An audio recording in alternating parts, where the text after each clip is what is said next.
Hey, what's up guys? Welcome back to the channel. In today's video, we have nothing but cheerful news. The EA CEO received a damn near $40 million bonus, and the Battlefield 6 developers participated in a community dev Q&A, where they kind of answered some things, maybe. As always, guys, if you enjoy the content, be sure to hit the sub button, turn notifications on, hit the like button. And exciting news, guys, there is another new channel sponsor I'm very, very proud of. I'm now sponsored by the Orbital Pathfinder, which is the mouse I've been using personally for the better part of a year. It is a modular gaming mouse and the best one on the market at that. If you want to check it out, the link will be in the description in the pinned comment. And I'll actually be posting a review about the long-term ownership experience of that mouse on this channel pretty soon. Now then, onto some stuff that will make you guys very, very happy. There was breaking news earlier. Apparently, there were a bunch of bonuses handed out to a lot of the big shots at EA. This is coming after Battlefield 6 developer layoffs, but that didn't stop EA CEO Andrew Wilson from receiving a $38,694,984 bonus in the form of stock awards and bonus payments. And if you thought it ended there, well, guess what? The president of EA Entertainment received a $13.7 million bonus. The CFO received a $11.3 million bonus. The CLO received an $8.4 million bonus. And the CPO received a measly $8.3 million. And don't get me wrong, I'm not shocked about this. In fact, this is the most predictable thing I've ever seen coming out of EA. It's just disgusting and sad how predictable it is. Apparently these bonuses were given to these people because of Battlefield 6's success across all milestones. I wanted to say something clever in reaction to this, but quite frankly it leaves me utterly speechless, and we're just gonna move on. Touching on the developer Q&A, I believe this is the second iteration of the community developer Q&A that has happened in Battlefield 6 so far.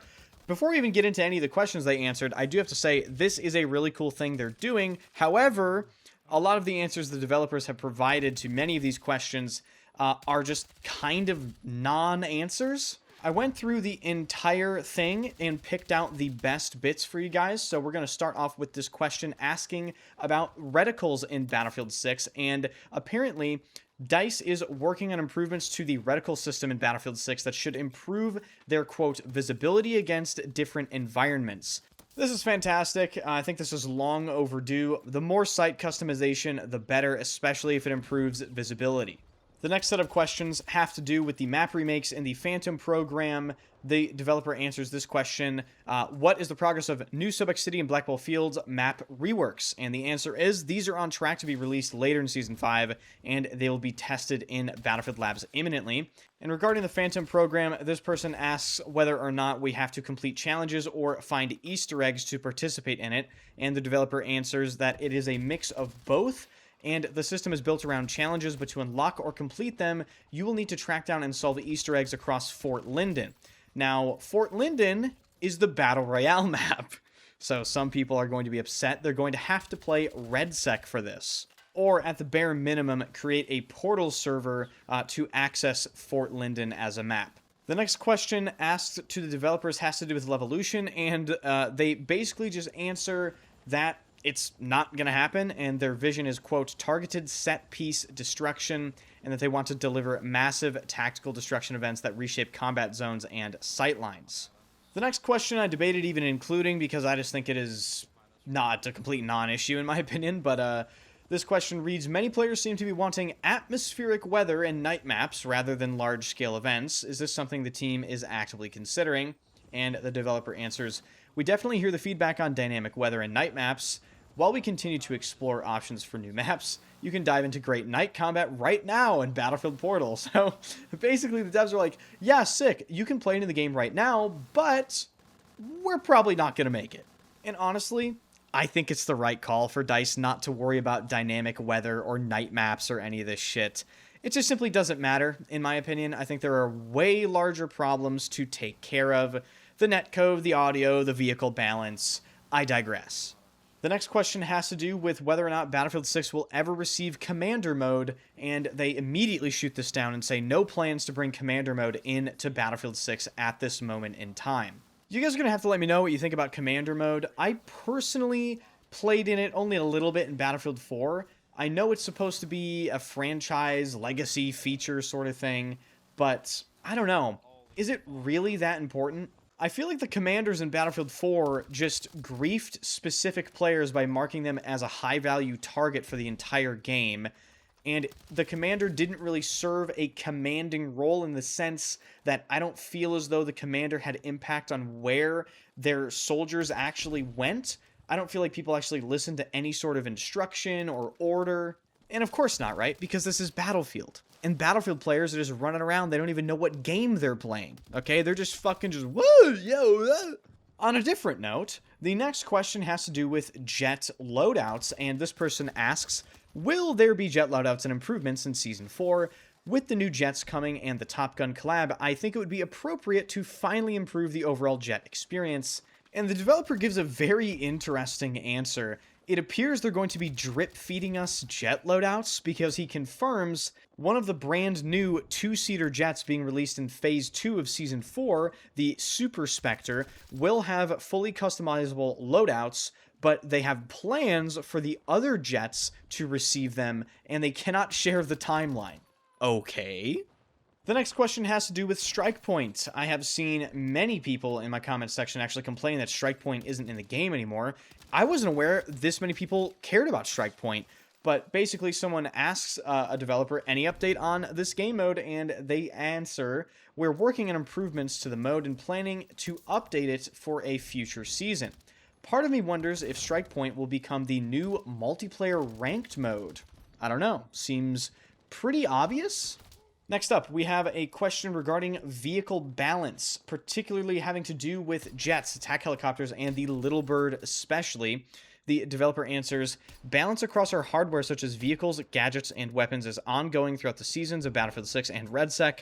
Some changes coming in Season 4 improve the survivability of the RCB-90, which is the attack boat, and armored transport vehicles versus the scout helicopter. And they end this by saying they'll continue to update you throughout the community updates.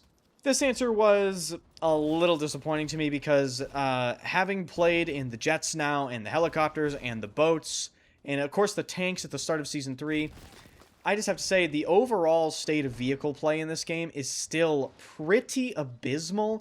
You have Iglas going through flares, no jet loadouts, a lot of weird bugs they need to address. I just think it isn't in a great state, and I would really, really like to see at least some bug fixes come through pretty quickly. Okay, next up, a big question. Somebody finally asked the developer about the TTK/time to death. This person says, any chance the TTK/TTD will get a change in the future along with footstep audio being fixed/improved? Currently, the TTK is too fast and the audio for footsteps are very inconsistent, and it's hard to identify where enemies come from. The developer answers, we continue to test and iterate across different areas of gunplay and movement, as well as balancing to get the TTK/TTD to a sweet spot. We're continuing to look at a player feedback around audio. We'll continue to make further refinements as all of these are high focus areas.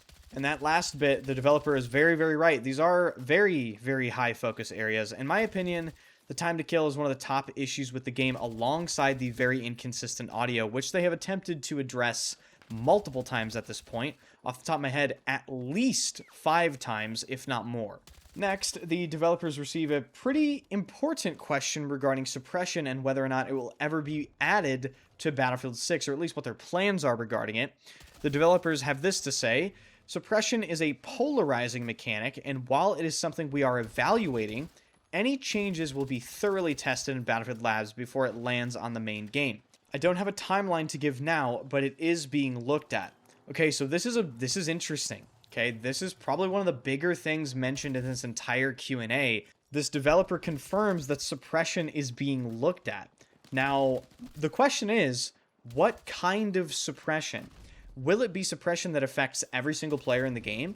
Or will it be suppression that only affects sniper players? As the developer mentioned, suppression is a very polarizing mechanic. I don't think many people enjoy the mechanic whatsoever, so this is a very, very touchy subject, And whatever they do, they have to do it very carefully. So I'm very glad to see that they're emphasizing this will be tested thoroughly in Battlefield Labs. However, some of the changes the game has received kind of makes me question what the hell is going on in Battlefield Labs with some of the feedback. Next, a question regarding the sweet spot mechanic for snipers. This is another really interesting answer because the developer actually mentions DMRs for some reason. The answer is there were some balance adjustments to this mechanic that landed in Season 3, but did not move the needle the way we had hoped. Sniper rifles and DMRs are a key focus area, and we'll continue to monitor and iterate on the balance for these weapons. We don't have a specific timeline yet, but these changes will be evaluated in Battlefield Labs before going live. I wish they were a little bit more specific with this because they nerfed the sweet spot, which is what everyone kind of wanted. In fact, I would actually say many people asked for the sweet spot to be entirely removed from the game. So what do they mean by the adjustments made to the sweet spot didn't land or move the needle the way they had hoped? And I mentioned that the developers actually included DMRs in this. I don't think DMRs are receiving sweet spots. That's not what I'm insinuating. But DMRs being mentioned here, it insinuates that maybe DMRs will be seeing some balance changes in the future. I know some people are underwhelmed with the performance of some, and weapons like the SVDM are actually overperforming, particularly in modes like RedSec. And last, but certainly not least, a person inevitably had to ask about the whereabouts of the Megalodon Easter egg, and the only thing a Ripple Effect developer had to say was lurking, ... As far as I'm concerned, the Megalodon's in the fucking game, okay? Somebody find it. I wouldn't be surprised in the slightest if the Phantom program somehow tied into finding the Megalodon Easter egg, and the Megalodon Easter egg triggers somewhere on Wake Island. I don't know. I'm just theory crafting here, guys. I can see how this is going to be pieced together, or at least assume. But that is going to do it for this video, ladies and gentlemen. CEOs get multi-million-dollar bonuses. Developers get fired. It's just... I mean, the world is just fucking backwards, you know what I mean?